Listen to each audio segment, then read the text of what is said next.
Mən İsmailov Bakir Əloğlu 2023-ün 6-cı ayında gəlmişəm bura Zabıq kəndinə, Laçının Zabıq kəndinə. Atamın, anamın qəbrini ziyarət eləmişəm. Sonra gəlmişəm, burada öz bulaq suyumuz vardı. Ceyran Qızlar Bulağı adlanırdı. O sudan içib Allaha dua eləmişəm ki, ilahi prezidentimizə, Ali Baş Komandamıza ömür ver. 20-30 ildən sonra bizim torpağı aldı, ona mən su kimi ömür arzulayıram. Biz 30 il buradan işğal olmuş torpaqdan Bakı şəhərində yaşayanda biz inanmırdıq ki, həqiqətən də biz qayıdacaq o torpağa. Amma torpaqlar alınandan sonra bir ilin yoxu, bir günümüz oldu 100 il bizə. O qədər darıxırdıq ki, ay Allah, biz sabah gedəcək o torpağa, o torpağı qucaqlayıq, öpək önlə torpağımızdan. Çox şad olduq.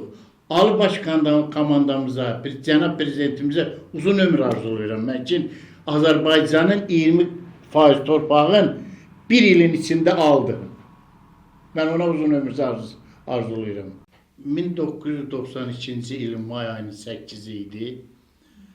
Mən firlik vaxtı idi, evdə idim, kənd sovetində buxalter işləyirdim. Saat 2 iradələrində Ermənistan tərəfdən 3 dənə vertolyot gəldi. Bu kəndi bombaladı. Burada uşaq, arvad, qadınlar, kişilər hamısı zərərə gəldi də. Çox qışqır, bağır. Biz amma postdaydıq. Posta durmuşduq. Onlar çıxdı.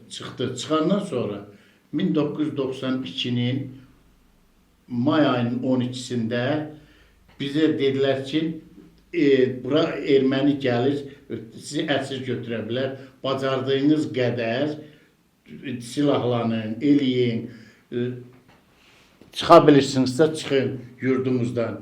Biz olan heyvanımızı, malımızı, qalamızı götürdük, Cəbrayıl rayonuna tərəf getdik. Çox pis əziyyətlərlə, çox pis hesablarla, amma getmək istəmirdik. Çünki biz döyüşmək istəyirdik. Biz Azərbaycanlıq. Azərbaycan öldü var, döndü yoxdur. Cənab prezident deyər, yumruq var, ha. Bu yumruq onları öldürməlidir. Ona görə biz çıxmırdıq. Nəysə də keçmiş 1992-ci ilin məmur düşmənlərimizlə bizim o xalq cəbhəsində işləyən adamlar məcbur oldu ki, bizi çıxartdılar, torpaqlarını işğal etdilər. Biz 1988-ci ildən Zəngəzur, Göyçə mahalı köçüb gedəndə bizim yollarla biz bilirdik ki, axır-əvvəl burada gələcəklər. Biz hazırıdıq, burada özümüz hazırıdıq ki, erməni gələcək, belə olacaq. Biz də onu bilirdik. Vertolyotlar gələndən sonra 8 mayda, 92-nin 8 mayda vertolyotlar gələndə tabi biz hiss elədik ki, özümüzdə bildik ki, ermənilər gəlir. Ona görə arvad uşağı çıxartdıq. May ayının 17-sinə qədər biz qaldıq Pikətdə. May ayının 17-sində biz buradan çıxdıq, getdik Laçına, Güləbir kəndində durduq. Oradan sonra da Cəbrayıl rayonuna qaçdıq. Buradan getdim, mən Bakıda yaşadım. Tək mən yox, bütün cəmaatımız 51 rayona dağıldı bizim rayonu, kəndimizin adamları. Mən buradan çıxanda 37 yaşım vardı. Bütün cavanlığım burada keçibdi. Qocalmışam, indi qayıdıb gəlmişəm, bir də bura. Öz torpağıma mən çox xoşlayıram. Bu torpağa mənim canım qurban. Azərbaycan hamısına, amma ataların yaxşı bir söz var, deyir, gəzməyə vətən yaxşıdır, ölməyə öz torpağı. Mən 1992-nin iyun ayında Sabunçu rayonunun Pirşağı qəsəbəsində Heydər adına neft ayırma zavodunun panisatında yaşadım. 1994-cü ildən yanvar ayının 25-dən Kənd Təsərrüfatı Nazirliyinin Dövlət Baytarlıq xidmətində mühasib işlədim. 10 il mühasib işləyəndən sonra məni apardılar, yaxşı işlədiyimə görə, Nazirliyin strukturuna. Orada Kənd Təsərrüfatı Nazirliyinin Baytarlıq şöbəsinin təsərrüfat sektorunun müdürü işlədim. 16 il. Mən 16 il orada baytarlığın işlədiyim dövrdə yaxşı işlədiyimə görə dövlət qulluqçusu oldum. Mən dövlət qulluğundan pensiyaya çıxmışam. 2020-ci ilə qədər mən Baytarlıqda dövlət qulluğunda işləmişəm. Mən ona da minnətdaram. Kənd Təsərrüfat Nazirliyinin tabeliyində olan qurumlara. Bəli, biz burada 1992-ci ildən qaçqın düşdük. 201 nəfərə qədər buradan əhali gedənlərdən vəfat elədi. Onlardan əksəriyyəti mənim öz dostlarım, öz taytuşlarımdan hamısı gəlibdi, buradadır. Bu yaxın qohumlarımızdır, qonşularımızdır, dostlarımızdır. Hamısı buradadılar. Bir neçəsi vəfat eləyib, Allah onlara da rəhmət eləsin. Biz öz ana torpağımızda firavan yaşayırıq.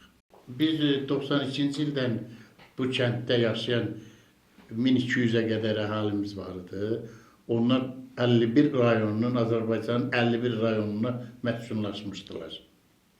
Ondan sonra bu 30 ildə mən onlardan hamısı ilə yox, görüşəndə elə bir ki, bir 40 rayonunun adamı ilə görüşürdüm. Hər vaxtlar toyda, üzrüstən vaylarda, xeyirdə, şərdə görüşürdük. Amma indi burada, hal-hazırda sağa çıxıram, həmən dostlarım, sola çıxıram, həmən dostlarım, qarşıya gedirəm, dostlarım, kəndçilərim, əmoğlum, biboğlu, xaloğlu, mamoğlu, hamısı mənim ürəyimdir. Allah təala bir daha prezidentimizə uzun ömür, can sağlığı versin ki, bizim işğal olan torpaqlarımızı azad edib, biz də burada firavan yaşayırıq. Mən buradan çıxanda, 1992-ci ildə çıxanda 5 ailə üzvü ilə çıxmışam. Bütün ölənlərə mən rəhmət diləyirəm. Mənim bir qızım 27 yaşında rəhmətə gedibdi. Ondan sonra mənim hal-hazırda 7 nəvəm, 2 oğlum var, 2 gəlinim var. Mən prezidentimizə həmişə minnətdaram ki, bizi bura gətiribdi. Həmən nəvələrimlə, oğlanlarımla o öz torpağında yaşayıram. Mən buna prezidentimizə, cənab İlham Əliyevə bir daha uzun ömür, canı sağlıq arzulayıram. Biz düzdür, buradan köçəndə heç bir şeylə getmədik, ancaq öz əyin paltarlarımızı götürüb getdik. Əyək yalın, baş açıq, uşaq dallarda, analarının arxasında, birinin qucağında köçdü getdi.